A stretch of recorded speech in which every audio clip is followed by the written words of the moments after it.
Imagine o exército mais poderoso da face da Terra. 600 carros de guerra. Cavaleiros treinados para matar. Soldados que nunca conheceram a derrota. Agora imagine esse exército inteiro perseguindo um grupo de escravos descalços, famintos, carregando crianças nos braços e idosos nas costas. Eles correm até não poder mais. E então param, porque diante deles não há caminho. Há apenas o mar. Atrás, a poeira levantada por centenas de cavalos se aproxima. Não há saída. Não há esperança. Pelo menos era isso que parecia. Porque naquele dia o mar escolheu um lado. Mas para entender esse momento, precisamos voltar no tempo. Muito tempo. Cerca de 3.400 anos atrás, às margens do rio Nilo, no coração de uma civilização que desafiava o próprio tempo. O Egito. Um império que construiu monumentos tão grandiosos que até hoje o mundo inteiro viaja para contemplá-los. As pirâmides de Gizé, os templos de Luxor, estátuas colossais que pesavam centenas de toneladas. E sabe quem construiu boa parte de tudo isso? Não foram máquinas. Não foi tecnologia. Foram mãos. Mãos humanas. Mãos de escravos. Entre esses escravos havia um povo. Um povo que não nasceu no Egito, mas que foi parar lá por causa da fome. Os hebreus. Descendentes de Abraão, de Isaac, de Jacó, eles chegaram ao Egito como convidados, acolhidos por um faraó que respeitava um homem chamado José. Mas os faraós mudaram. As gerações passaram. E aquele povo que um dia foi recebido com honra se tornou propriedade, força de trabalho, gente descartável. Durante 400 anos, os hebreus viveram sob o chicote egípcio. 400 anos. Pense nisso. Não foram 10 anos. Não foram 50, foram 400 anos de escravidão. Gerações inteiras nasceram e morreram sem jamais conhecer a liberdade. Crianças aprendiam a carregar tijolos antes de aprender a correr. Mães davam à luz sabendo que seus filhos viveriam e morreriam como escravos. A esperança era um luxo que poucos se atreviam a ter. E então o faraó tomou uma decisão que mudaria tudo. Ele olhou para aquele povo que crescia, que se multiplicava e sentiu medo. Medo de que um dia se tornassem numerosos demais. Medo de que se rebelassem. E o medo fez o que o medo sempre faz. Gerou crueldade. O faraó deu uma ordem. Uma ordem que congela o sangue só de ouvir. Todo menino hebreu recém-nascido deveria ser jogado no rio Nilo. Todo. Sem exceção. Imagine as mães. Imagine o desespero. Imagine o som do choro de um bebê sendo o som mais perigoso do mundo. Mas houve uma mãe que se recusou a aceitar. Uma mulher chamada Joquebed. Ela olhou para o filho recém-nascido, um menino saudável, bonito, e decidiu que o rio não levaria aquela criança. Ela fez uma cesta de junco, vedou com betume e piche, colocou o bebê dentro e, com o coração despedaçado, soltou a cesta nas águas do Nilo. Não foi abandono. Foi o ato de fé mais corajoso que uma mãe poderia ter. Ela entregou o filho ao rio porque confiava que Deus era maior que as águas. E Deus era. A cesta flutuou, deslizou suavemente entre os juncos e parou exatamente onde precisava parar, nos pés da filha do faraó. A princesa do Egito abriu aquela cesta, viu um bebê hebreu chorando e, em vez de cumprir a ordem do próprio pai, sentiu compaixão. Ela adotou o menino, levou-o para o palácio e deu a ele um nome que significava tirado das águas, Moisés. Moisés cresceu como príncipe do Egito. Teve a melhor educação do mundo antigo. Aprendeu estratégia militar, filosofia, astronomia, a língua dos reis, vestia linho fino, comia nas mesas reais. Mas algo dentro dele nunca se ajustou àquele palácio. Porque Moisés sabia que aquele povo que sofria lá fora, que carregava pedras sob o sol escaldante, era o seu povo. Um dia, ele viu um soldado egípcio espancando um escravo hebreu. E alguma coisa dentro de Moisés se partiu. Ele matou o egípcio. E quando o ato foi descoberto, Moisés fugiu. Fugiu do palácio, fugiu do Egito, fugiu de tudo o que conhecia e desapareceu no deserto. 40 anos. 40 anos Moisés viveu no deserto de Midian. O príncipe virou pastor de ovelhas. O homem que conheceu os salões do poder agora conhecia apenas o silêncio das montanhas. Muitos diriam que sua vida havia acabado, que ele era apenas um fugitivo envelhecendo no esquecimento. Mas Deus tem um senso de tempo que nós não compreendemos. E o que parecia o fim era apenas a preparação. Num dia comum, pastoreando ovelhas perto do Monte Horebe, Moisés viu algo que desafiava toda a lógica. Uma sarça que ardia em chamas, mas não se consumia. O fogo queimava, mas os galhos permaneciam intactos. Moisés se aproximou. E então ouviu uma voz que veio de dentro do fogo, uma voz que fez o deserto inteiro parecer pequeno. Moisés, tire as sandálias dos pés, porque o lugar onde você está é terra santa. E Deus disse mais. Disse que ouviu o clamor do seu povo, que viu o sofrimento, que não havia esquecido, e que Moisés, aquele pastor fugitivo de 80 anos, seria o instrumento da libertação. Moisés teria que voltar ao Egito, olhar nos olhos do faraó e dizer 7 palavras que mudariam a história para sempre. Deixa o meu povo ir. Moisés tinha medo. Gaguejava. Sentia-se incapaz. Disse a Deus que não era eloquente, que não sabia falar, que ninguém o ouviria. E Deus não discutiu. Apenas perguntou: quem fez a boca do homem? Deu a ele Arão, seu irmão, como porta-voz. E deu a ele algo mais: o poder de realizar sinais que o Egito jamais havia presenciado. Moisés voltou. Voltou ao país que o queria morto. Voltou ao palácio onde cresceu. E diante do trono do homem mais poderoso do mundo, um pastor de 80 anos levantou a voz e disse: assim diz o Senhor, o Deus de Israel: deixa o meu povo ir. O faraó riu. Literalmente riu. Quem é o Senhor para que eu lhe obedeça? Não conheço o Senhor e não deixarei Israel ir. Aquela resposta custaria ao Egito mais do que qualquer guerra jamais custou. Porque quando o homem diz não a Deus, Deus não desiste. Deus responde. E a resposta veio em 10 atos, 10 golpes. 10 pragas que desmontaram o Egito peça por peça. A primeira, o Nilo. Aquele rio sagrado que os egípcios adoravam como um deus se transformou em sangue. A água que dava vida ao império se tornou vermelha, fétida, morta. Os peixes morreram. O cheiro era insuportável. O Egito inteiro ficou sem água potável. E o faraó não cedeu. Então vieram as rãs, milhões delas. Saíram do Nilo e invadiram tudo. As casas, as camas, os fornos, as tigelas de massa. Imagine abrir sua cama à noite e encontrar centenas de rãs. Imagine pisá-las a cada passo. O faraó implorou a Moisés que tirasse as rãs. Prometeu libertar o povo, mas quando as rãs morreram, endureceu o coração novamente. Depois vieram os piolhos.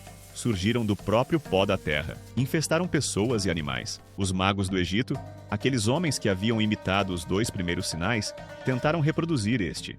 Não conseguiram. E admitiram ao faraó: isto é o dedo de Deus. Mas o faraó não ouviu. Moscas, enxames densos que escureciam o céu. Mas apenas sobre o Egito. Na terra de Gósen, onde os hebreus viviam, não havia uma única mosca. Deus estava fazendo separação, mostrando que tinha controle absoluto sobre a natureza, que sabia exatamente onde estava cada um dos seus filhos. Peste nos animais. Cavalos, jumentos, camelos, bois, ovelhas. O gado egípcio morreu. O gado dos hebreus sobreviveu. Cada praga era uma mensagem. Cada golpe, um recado. E o faraó continuava dizendo não. Úlceras. Feridas dolorosas que brotavam na pele dos egípcios. Os próprios magos não conseguiam ficar de pé diante de Moisés. Estavam cobertos de chagas. O orgulho do Egito estava sendo esmagado. Mas o faraó permanecia de pé sobre os escombros da sua própria teimosia. Chuva de pedras. Granizo misturado com fogo caindo do céu. Algo que o Egito nunca havia testemunhado em toda a sua história milenar. As plantações foram destruídas. As árvores quebradas. Qualquer pessoa ou animal que estivesse ao ar livre foi atingido. Menos em Gósen. Sempre menos em Gósen. Gafanhotos. Uma nuvem viva que cobriu a terra inteira. Comeram absolutamente tudo o que o granizo havia poupado. Cada folha, cada fruto, cada grão. O Egito, a terra mais fértil do mundo antigo, estava sendo reduzido a pó. E ainda assim, o faraó resistia. Trevas. Uma escuridão tão densa que podia ser sentida na pele. Durante 3 dias, ninguém conseguiu enxergar ninguém no Egito. Ninguém se levantou do seu lugar. Era como se o próprio sol tivesse abandonado aquela terra. Mas nas casas dos hebreus havia luz. Havia luz porque onde Deus está, as trevas não têm permissão para ficar. 9 pragas. 9 oportunidades. 9 vezes Deus estendeu a mão antes de desferir o golpe final. Porque Deus não queria destruir o Egito. Queria libertar seu povo. Cada praga foi um convite ao arrependimento que o faraó recusou. E então veio a 10ª, a mais terrível de todas, a mais devastadora, aquela que nenhum egípcio jamais esqueceria. Deus anunciou: à meia-noite o anjo da morte passará pelo Egito, e todo primogênito morrerá. Do filho do faraó sentado no trono ao filho do prisioneiro esquecido na masmorra. Nenhuma casa seria poupada. Mas Deus deu uma saída. Disse aos hebreus que sacrificassem um cordeiro sem defeito, e que passassem o sangue nos batentes das portas, nos 2 lados e na parte de cima. E quando o anjo da morte visse aquele sangue, passaria por cima daquela casa. Não entraria, não tocaria. O sangue era o sinal. O sangue era a proteção. E naquela noite, cada família hebreia comeu o cordeiro assado, de pé, vestida, com sandálias nos pés, pronta para partir a qualquer momento. Era a primeira Páscoa da história, a noite em que a morte passou por cima. À meia-noite, um grito cortou o Egito. Um grito que começou nos aposentos do Palácio Real e se espalhou por cada casa, cada aldeia, cada canto daquela terra. Os primogênitos morreram, todos. O próprio filho do faraó morreu nos seus braços. E naquela noite, o homem mais poderoso do mundo finalmente se quebrou. Chamou Moisés. Não mandou um mensageiro. Foi ele mesmo. E disse com a voz destruída pela dor: saiam, levem tudo, levem seus rebanhos, e vão embora, agora. E eles foram, 600.000 homens a pé, sem contar mulheres e crianças. Alguns historiadores estimam que o grupo total pode ter chegado a 2 milhões de pessoas. Um povo inteiro se levantou de madrugada e caminhou para fora do Egito. Levaram consigo a massa do pão que não teve tempo de crescer.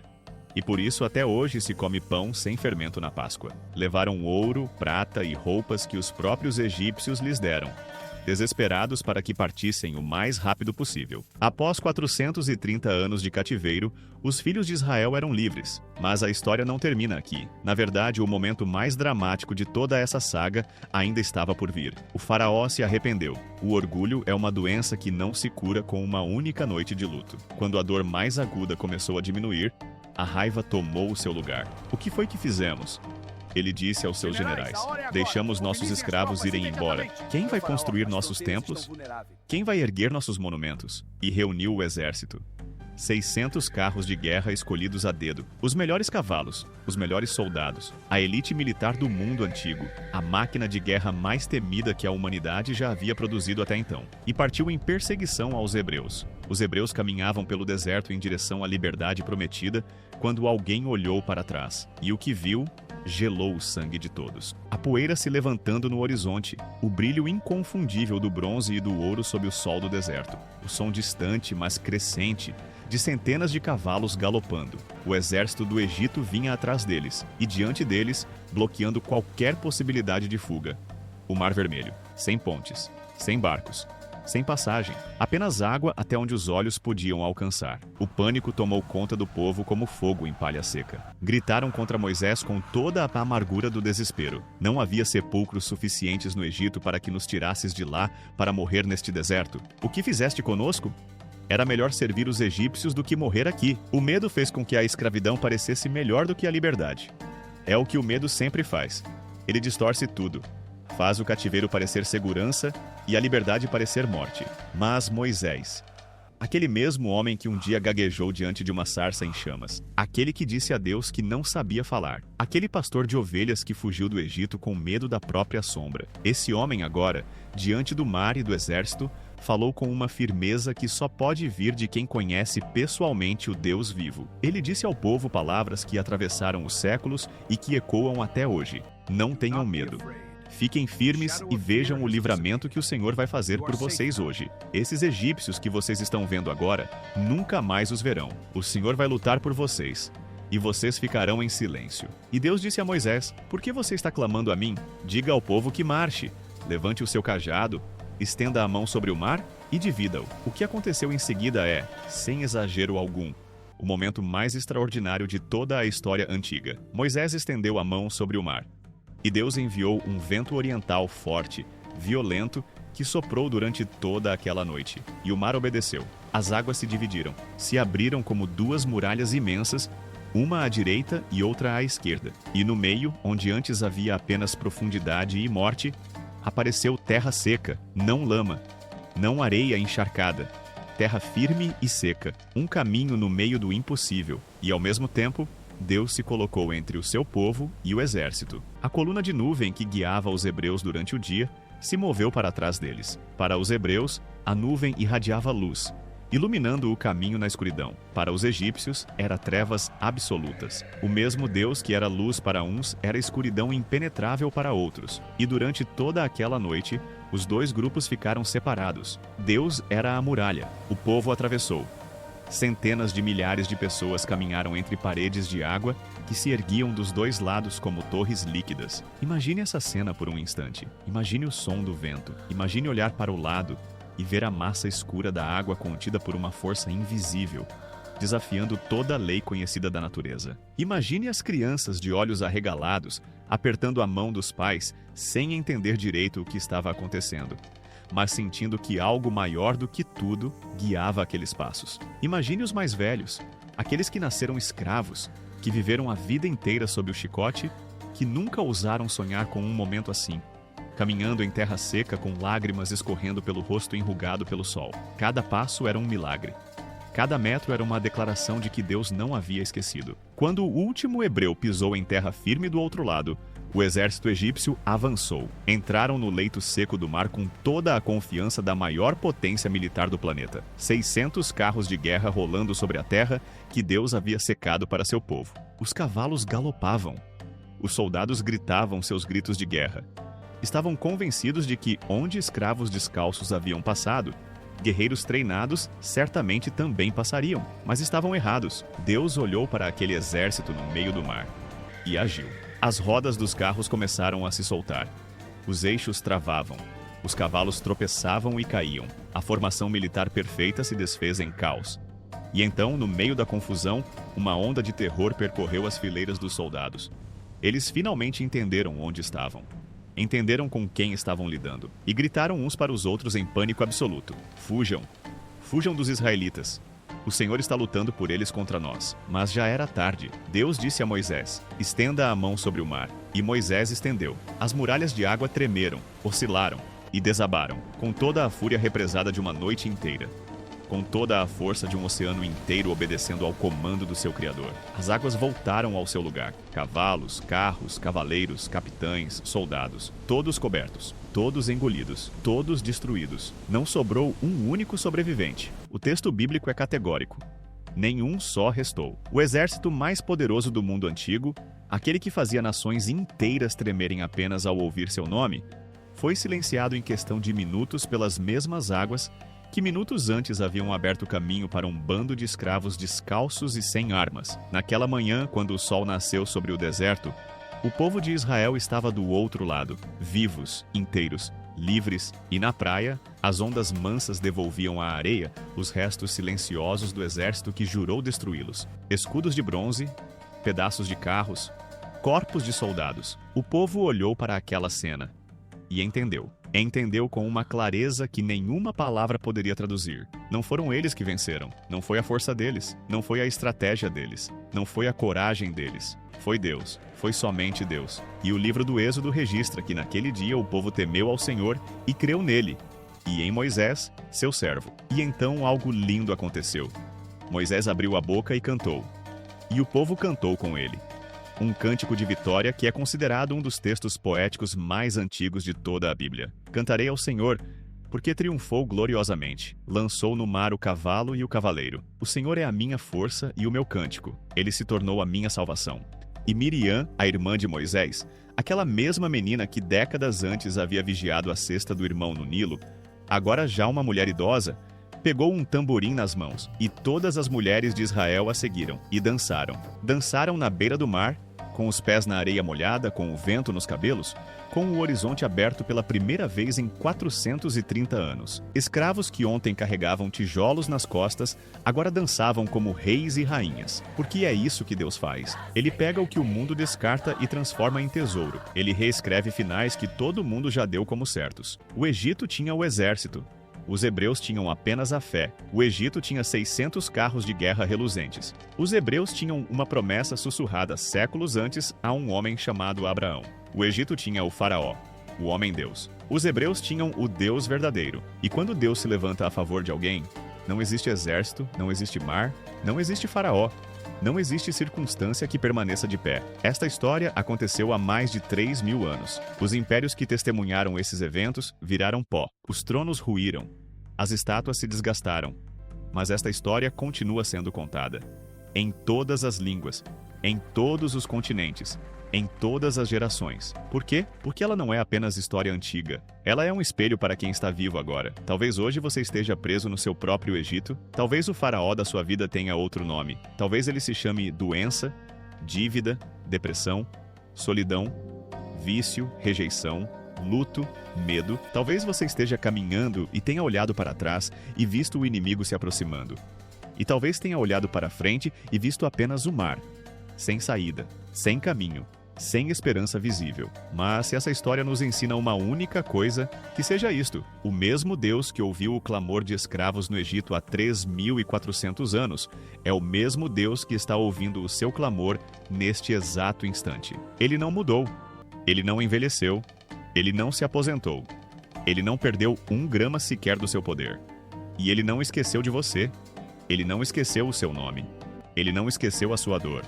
Ele não esqueceu a promessa que fez. O faraó tinha 600 carros de guerra. Deus tinha apenas um cajado na mão de um pastor gago de 80 anos. E foi o cajado que venceu. Porque quando Deus está do seu lado, o mar se abre, o exército cai, as correntes se partem, e o impossível se torna apenas o próximo passo de quem tem a coragem de caminhar pela fé.